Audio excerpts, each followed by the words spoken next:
It's another morning in the life of Movsez. At exactly 8:30, he comes to check his luck at the lottery booth not far from his home. But disappointed again, he returns empty-handed. His life mirrors that of 100,000 people living in the Javakh province of southern Georgia, where jobs are scarce and poverty rates are high. Their main problem, they're Armenians.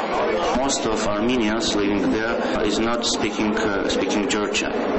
They live now in the territory of Georgia. They are citizens of Georgian Republic, the Republic of Georgia, but they don't speak Georgian.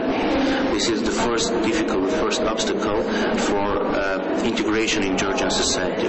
But during Soviet times and the years that followed, the problem of language did not exist.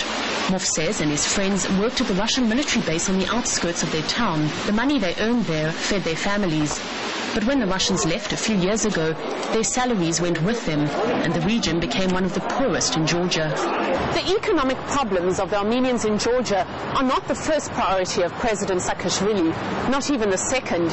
He prefers to invest his government's money in his image, like building this presidential palace behind me. Because of the fear of prosecution, many Armenians in Javakh are afraid to speak their minds. Those brave enough to raise their voices in the past have felt the strong arm of the law. There were some young people who decided to fight against the situation. They didn't have enough political experience and money, but as young people they had enough spirit and guts to resist.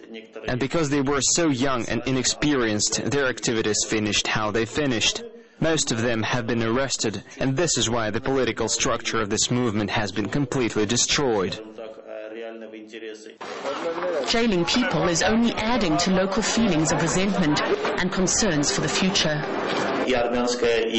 I'm not very optimistic about the future of these people, because there is no strong interest in the political powers of Georgia to deal with this problem, so their situation will probably remain the same for a long time.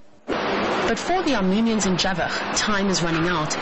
They are fed up with being ignored and just want the president to listen to what they've got to say. Poorest, RT, Georgia.